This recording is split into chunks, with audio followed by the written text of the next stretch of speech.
الرحمن علم القرآن خلق الإنسان علمه البيان الشمس والقمر بحسبان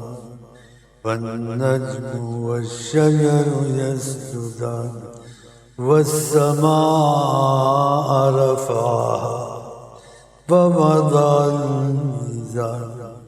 ألا تطغوا في الميزان وأقيموا الوزن بالقسط ولا تخسروا الميزان والأرض وضعها للأنام فيها فاكهة والنخل ذات الأكمام والحب ذو العصف والريحان فبأي آلاء ربكما تكذبان